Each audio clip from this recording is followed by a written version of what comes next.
여러분, 지난 한 주 동안도 평안하셨습니까? 저는 서재에서 전하는 말씀을 맡고 있는 호주 멜번의 남기영 목사입니다. 오늘은 그 8번째 말씀이 되겠습니다. 제가 서양교회에서 목회할 때 어린이들을 위한 크리스마스 특별 프로그램을 하나 진행한 일이 있었습니다. 이 프로그램은 초등학교 어린이들에게 예수를 소개하는 프로그램이었는데 크리스마스 카운트다운이라고 불렀습니다. 어린이들을 교회로 불러서 교회라고 하는 것이 그들에게 낯설지 않은 곳으로 만들어주자는 것이 이 프로그램의 목적이었습니다. 그래서 그들이 어른이 되어서 어려운 인생의 고비를 만나 도움이 필요할 때 쉽게 교회로 발걸음을 옮길 수 있도록 만들어주자는 것이었습니다. 이 프로그램은 간단한 예배로 시작을 해서 다양한 공작 프로그램과 재미있는 게임으로 짜여져 있었습니다. 그리고 아이들이 좋아하는 먹거리도 풍성하게 준비를 했습니다. 이 프로그램은 크리스마스 10주 전부터 시작을 해서 로켓을 발사할 때처럼 열부터 거꾸로 새어나간다고 해서 크리스마스 카운트다운이라는 이름을 붙여주었던 것입니다. 교회에서 가까운 초등학교 교장 선생님의 도움을 받아 학부모들에게도 이 우리 교회의 프로그램을 알리기는 했었지만 그래도 담임 목사인 내가 직접 각 가정을 방문하면서 우리의 프로그램을 알릴 겸 전도하는 것이 좋겠다는 생각이 들어 프로그램을 예쁘게 만들어 교회 인근에 있는 150여 가구를 한 집 한 집 방문한 일이 있었습니다. 그런데 한 집을 찾아가서 문을 두드렸더니 대낮이었는데도 불구하고 얼굴이 붉은 남자가 맥주 깡통을 하나 들고는 문에 나타났습니다. 그래서 내가 교회 목사라고 소개를 하자 어린이 프로그램 이야기는 꺼내기도 전에 자기는 교회를 다니지 않는다면서 칼로 무 자르듯 내 말을 댕강 잘라버렸습니다. 그러더니 이어서 종교라고 하는 것은 여자나 어린 아이들에게 필요한 것이지 제대로 생긴 남자가 왜 그런 것이 필요하냐며 일장의 연설까지 늘어놓았습니다. 갑자기 당하는 공격인지라 사실 약간 당황은 했었지만은 그래도 감정을 추스려야 하겠다는 생각이 들어 미소를 지어보려고 애를 썼습니다. 그러면 이 집에는 여자나 어린아이는 없느냐고 제가 대꾸를 했습니다. 그랬더니 퉁명스럽게 없다면서 문을 닫아버렸습니다. 그 남자의 목소리는 어찌된 일인지 내 귀를 떠나지 않고 맴돌다가는 기회가 있을 때마다 다시 살아나는 것을 20여 년이 훨씬 지난 지금도 나는 가끔 경험하게 됩니다. 여러 해 전 이야기입니다. 한국에서 이곳 멜번으로 공부하러 온 여학생이 하나 있었는데 저희 교회에 빠지지 않고 착실하게 출석을 했습니다. 그런데 하루는 어떤 남학생이 그 학생을 교회에 차로 데려다 주고 가는 것을 보았습니다. 그래서 누구냐고 물었더니 남자친구인데 교회는 다니지 않지만 매주 자기를 교회에 데려다 준다고 했습니다.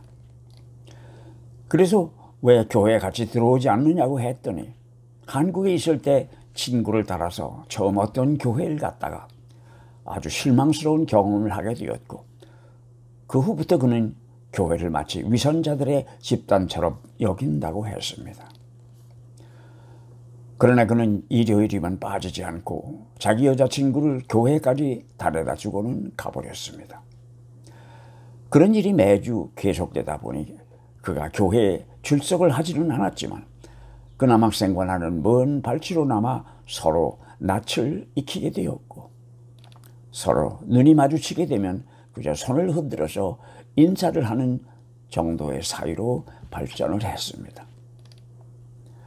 그리고 그 젊은이를 위하여 내가 할 수 있었던 일은 그를 위하여 기도하면서 기다리는 것밖에는 별로 뾰족한 수가 없다는 것이 안타까웠습니다. 그렇게 지내기를 한 6개월쯤 되었을 때였습니다. 내가 카운슬러로 나가는 대학교에서 우연히 그를 만났습니다. 그래서 커피를 한 잔 마시면서 학교 생활도 물어보고 그와 이야기를 나누었습니다.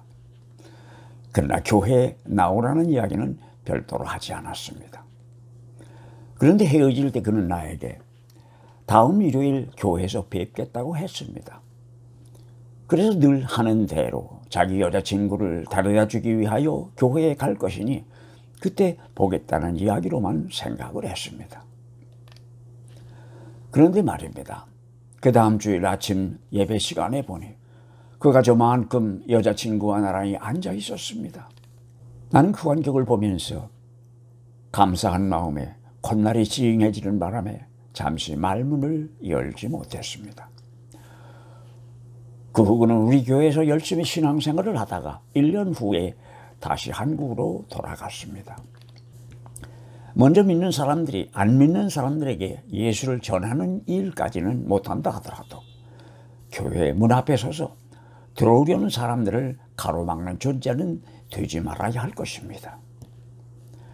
사람들은 인생이나 종교나 하나님과 예수에 대하여 알고 싶은 것이 많지만은 이해할 수 있도록 설명해 주는 이가 없어서 믿음 속으로 깊이 들어가지를 못하고 그저 겉에서만 맴돌다 많은 사람들이 특히 식자들 가운데 의외로 많다는 이야기를 들었습니다. 참으로 안타까운 일입니다. 많은 사람들은 종교를 가지고 있건 없건 간에 나름대로 하나님의 존재를 인정하는 것 같습니다. 그 하나님은 예수께서 아버지라고 부르시던 아브라함의 하나님, 이삭의 하나님, 야곱의 하나님이 아닐 수도 있을 것입니다. 권력이나 부호, 경제적인 안정, 자만심이라고 하는 것들이 바로 그 하나님의 자리를 차지하고 있을 수도 있을 것입니다. 종교라고 하는 것은 여인네들이나 어린이들이 상관할 것이라던 그 남자의 생각을 되새겨봅니다. 예수를 믿는다고 하는 것은 그저 복이나 비는 정도의 그런 것은 아니지 않습니까? 오늘의 교회는 믿음이라는 것을 너무 쉽게 가르치는 것 같다는 생각이 듭니다. 그것은 오늘의 교회가 교인의 숫자와 재정에 너무 신경을 쓰다 보니 그렇게 된 것인지도 모르겠습니다. 목사님들이 성공한 목회를 하려다 보니 그리 된 것 같다는 생각이 듭니다. 예배당이라도 하나 번듯한 곳을 지어놓고 교인들이 조금 모여들어서 북적거리는 것 같으면 성공한 목회라고도 말을 합니다. 그런데 말입니다. 그 성공이라는 단어와 목회라고 하는 두 단어가 정말로 같이 어울릴 수 있는 단어들인지를 아무리 생각해 보아도 저는 잘 모르겠습니다. 물론 나의 생각과 전혀 다른 생각을 가지고 계시는 목사님들도 계실 줄 압니다.